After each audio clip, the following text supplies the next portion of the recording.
I just want to say, everybody, thank you so much. Wonderful.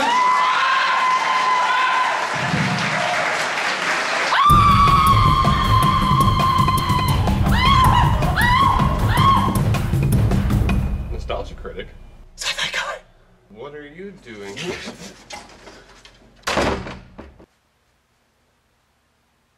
It's him. Hmm? Linkara. Lower your voice, sci-fi guy. He can smell geek. My God. Linkara. Why, in Star Trek circles, he's known simply as Linkara. Yes, the ultimate Star Trek nerd. He has heard about my Star Trek month. He wants to do a crossover review with me on Star Trek Insurrection. But I won't let him. No, no, no. All his stupid little nitpickiness that nobody cares about is not going to spoil my review. And I have found a perfect hiding spot. He will never look for me here.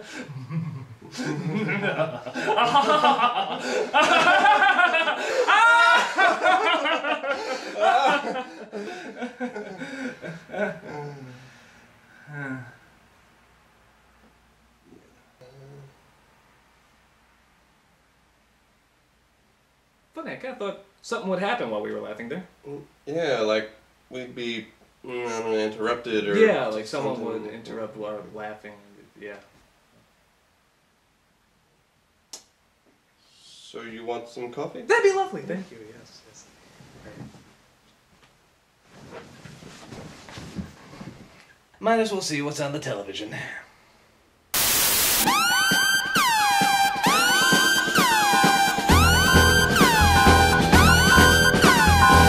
Hello, critic. Start the review.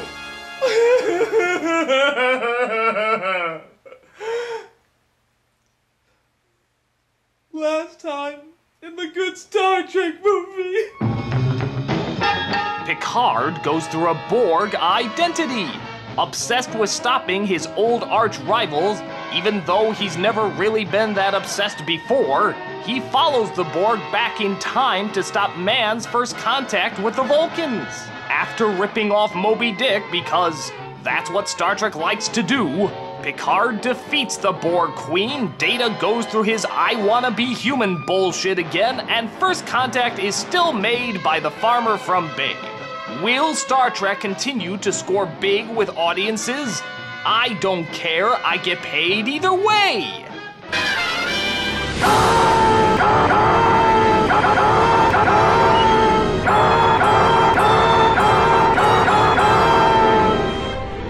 And now we come to the final film in Star Trek month, Star Trek Insurrection, with special guest star Linkara.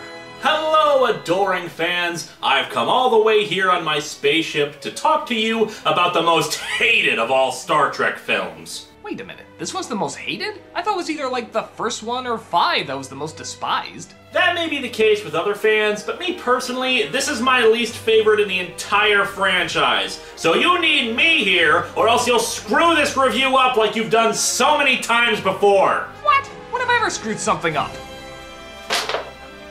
In your Battlefield Earth review, you said the Cyclos never have explosions on their planet, when that's not what they said in the movie! It was that the air they breathed reacted violently to radiation!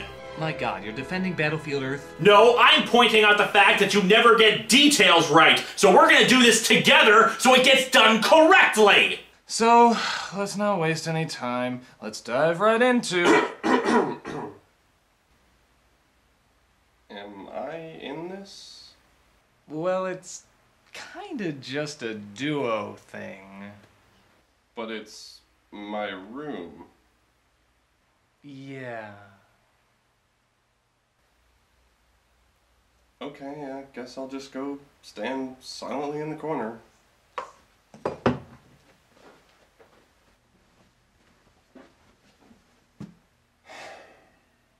Star Trek Insurrection. So we open on the Shire as we see a peaceful alien people called the Baku taking care of their planet. Funny how these people who don't believe in machines have an irrigation system set up for their crops. It's almost as if machines are helpful or something. And on top of that, the original series got away with people who looked exactly like humans because it was a low-budget 60s TV series. This is a multi-million-dollar movie! Buy some damn forehead bumps or something! But we see there's Starfleet personnel in invisible suits keeping track of the people in the city. The android! He's out of control!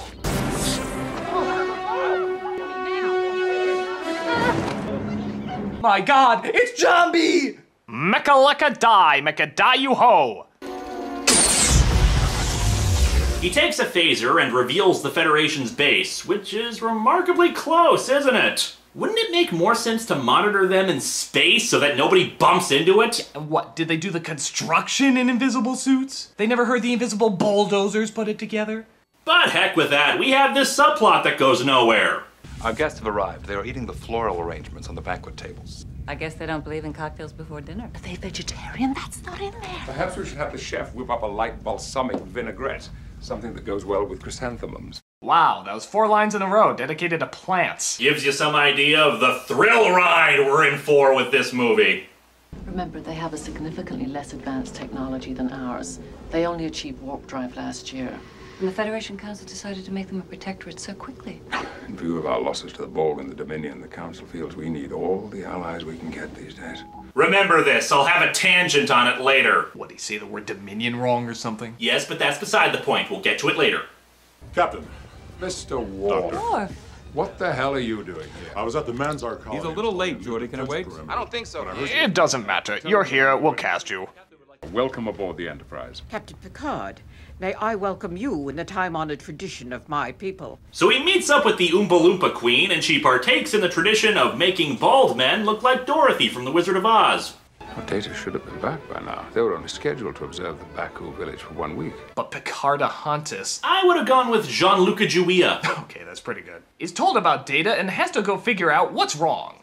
Geordie, would you set up a secure comm link with the Admiral in the anteroom? Aye, sir. Captain, Hars Adislo, we met at the Nelbeto conference last year. Did you ever have a chance to read my paper on thermionic transconductance? Would you excuse me? Who was that guy? I don't know. Well, you've seen all the shows. Has he ever popped up? Not that I'm aware of. Well, maybe he'll explain it in his next scene. He doesn't have a next scene. You mean he just completely...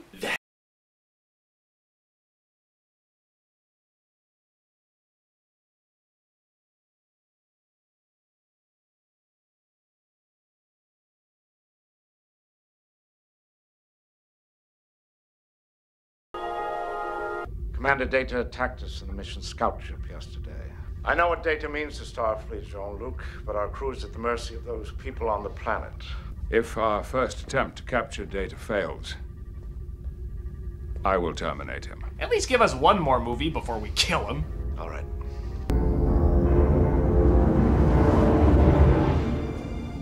Come out, wherever you are. Sir? That's something that my mother... Well, that was a thrilling backstory. Yeah, I wonder what other character insights we're gonna glance over. You know, this reminds me of when I was a little girl in Alaska. Whoa, what was that? I've seen how he responds to threats. I wonder how he would respond. So in a maneuver I don't really understand, they figure out singing to him will somehow break his programming. A British tar is a soaring soul. His nose should pant, and his lips should curl. His cheek should flame, and his brow should furl. His nose should pant, and his lips should curl. Okay, has Star Trek just become a musical? Between Rover Warrior Boat Lifeforms and this, I've heard less singing in Sesame Street. I mean, what Star Trek fan would actually enjoy this? His eyes should flash with an inborn fire. His brow with scorn be he wrong. He never should bow down to I love the classics. Or that his throat should frown. So the singing surprisingly does work as the team beams down where they see the Baku playing a friendly game of CG ball.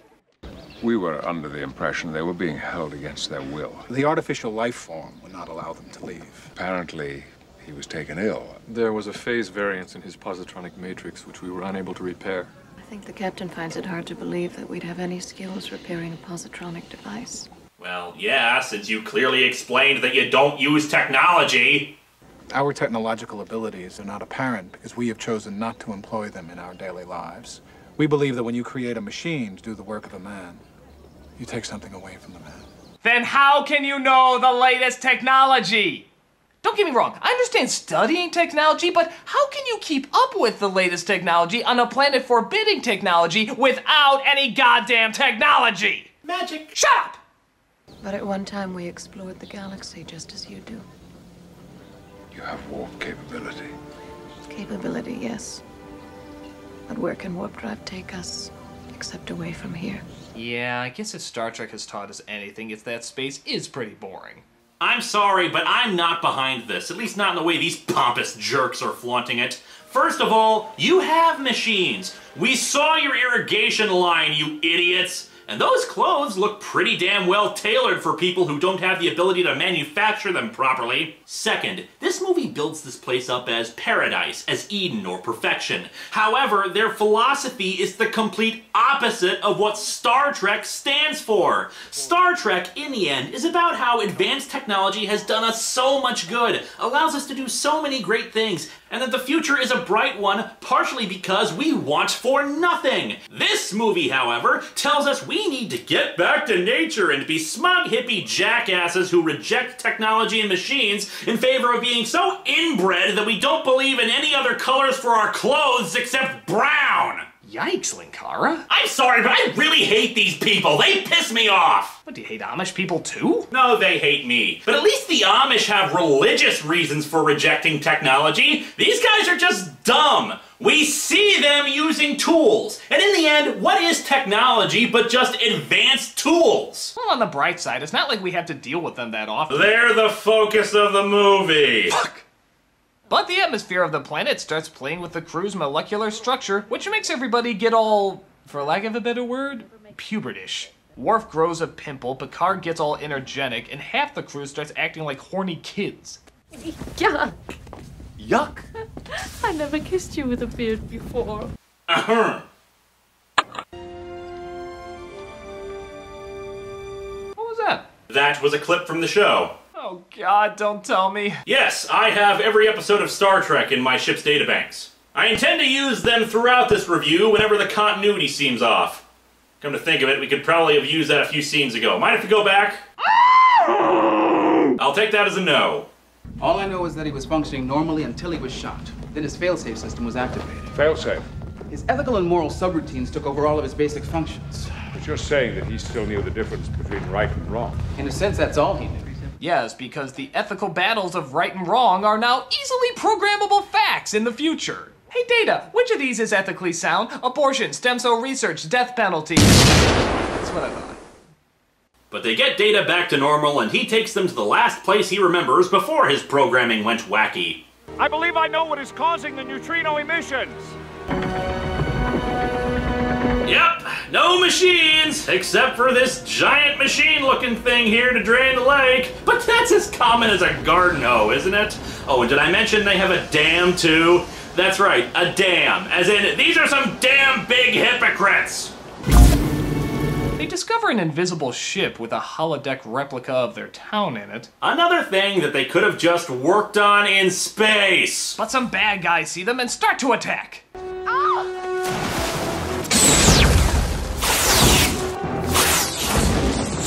You know, for as exciting as this all is, I honestly just keep thinking back to whatever happened to that blue guy. What were his theories of thermionic transconductance? Much more thought-provoking questions than the rest of this movie is asking. Help! I can't swim! Oh, what? Are you kidding me?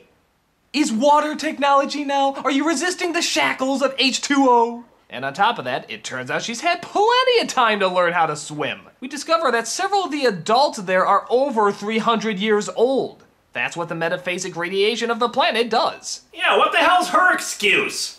In 300 years, You never learned to swim. I just haven't got around to it yet. You are stupid! So basically, the Federation wants to use the planet as a means to find cures and other medical miracles. Sounds good. So what, have they talked to these people about working together, or? Nope, they just plan to beam them off the planet when they're asleep. Odd. Well, I'm sure now that they know the Baku are willing to help others by letting them study the planet. Nope, they see it as their home. They hate technology, we have technology, therefore they hate us. Okay, well, I guess that's legit, seeing how it's their planet. It's not. What the fuck are you talking about? Yeah, technically the planet is under Federation control, and they say that they came there 300 years ago from their own home planet, so they don't own squat. Well, then why the hell don't they just kick these greedy cure-for-death holders out then? So Picard can make speeches like this. Some of the darkest chapters in the history of my world involve the forced relocation of a small group of people, just as cultures have been destroyed in every other forced relocation throughout history. Oh, really? Is that why you participated in at least 2 forced relocations? And guess what? One of them was a group of Indians. And he was going to do the exact same plan as they're doing here. Do you know how long we have searched for a home? I believe that I can help you to find a new home. But hey, these are white people and not Native Americans, so it's totally different, I guess. Yeah, that's true. There's a group of stretchy-faced people that are looking to harness the planet's power because they're dying. Yet these selfish jerks are like, you use an electric razor? You deserve to croak. We're only moving 600 people. How many people does it take, Admiral, before it becomes wrong? 601, obviously. We'll be able to use the regenerative properties of this radiation to help billions. And I'm sorry, but I gotta reference my clips again. This is what I was referring to before. At the same time this movie came out, the series Deep Space Nine was on. And during that series, the Federation was at war with a powerful enemy called the Dominion. And the Federation was losing. Badly. And according to their projections, if the Federation loses, 800 billion people will die. And I'm sorry, but doesn't Star Trek have a particular clip for this kind of thing? The needs of the many outweigh the needs of the few. I'm sorry, but I'm completely on the side of the bad guys here. Critic?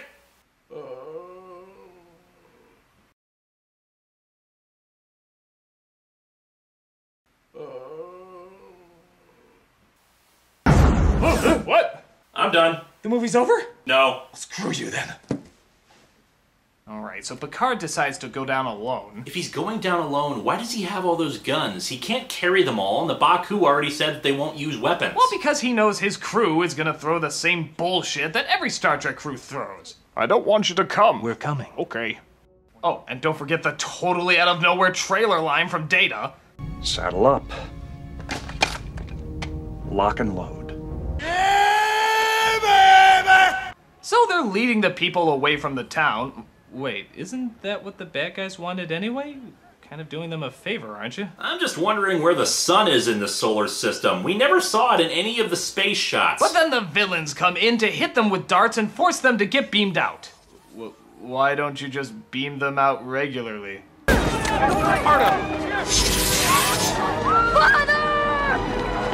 But they get away! I'm guessing they just sort of cut off screen and then they're somewhere else, as Data tries to comfort the boy who just lost his father.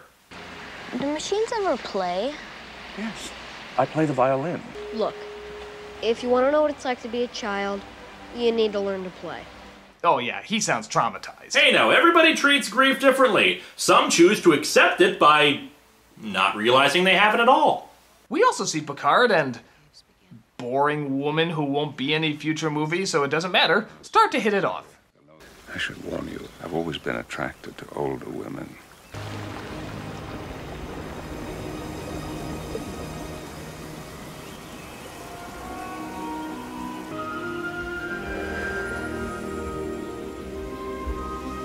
How are you doing this? No more questions. Yeah, questions. Lots of questions. Yeah, this is science fiction. At least some questions have to be answered. Nothing? Nothing at all? Okay, she's a wizard. Anyway, we see more Mega Man robots catch up with them, and they try hiding in a cave. Thanks for saving us with your technology. By the way, we hate technology. While that's going on, the bad guys are attacking the Enterprise while Riker tries to escape them. You ever notice a pattern in these movies? Picard leads the ship, and Riker always destroys it. Computer, access manual steering column. Transfer helm controls to manual. A joystick. Riker is piloting the ship with a joystick. This has just become a half-assed Wing Commander game, folks. Now, let's be fair. A real video game version of this film would be far worse. Do you think the moving of 600 people to save 800 billion people is ethically sound? You have selected yes. You are, of course, wrong. Game over. But they then get stuck in a cave, and a bunch of rocks fall on top of that boring lady. Picard then says dialogue that even Rick Astley wouldn't put in one of his love songs. Stay with me. Help me find the power to keep you in this moment. Stay with me. Don't let go of this moment. Stay with me. Don't let go of this moment. But then something remarkable happens, I guess. She slows down the moment so that the others can arrive in time. Oh, I thought she was gonna have an emotion. Hey, I said remarkable, not a miracle. She's stabilizing. Oh, thanks for saving me with your medical technology. By the way, I hate technology.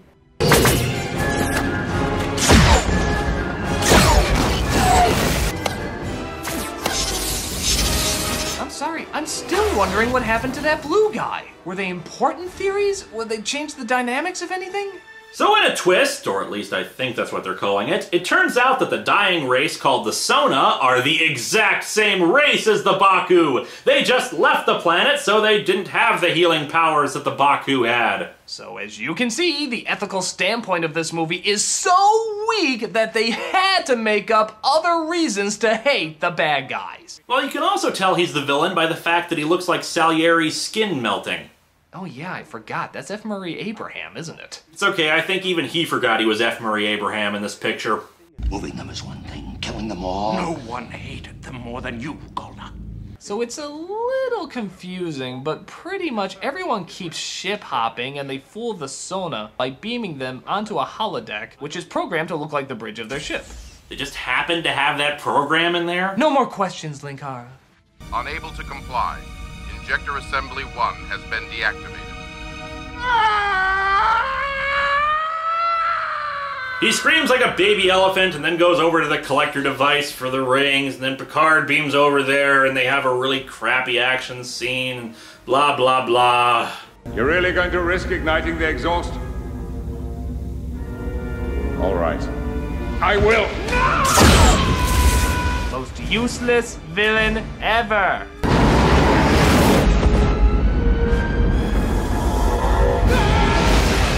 So Picard is beamed up, the ship is destroyed, and we get our one funny line in the movie. The Sona crew would like to negotiate a ceasefire.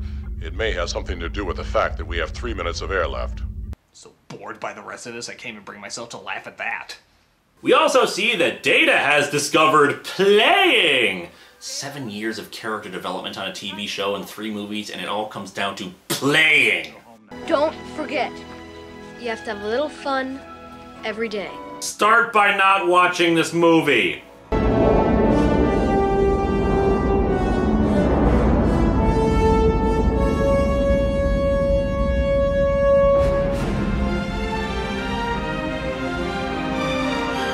Linkara, I'm not gonna lie, I do think that's the worst one. You see?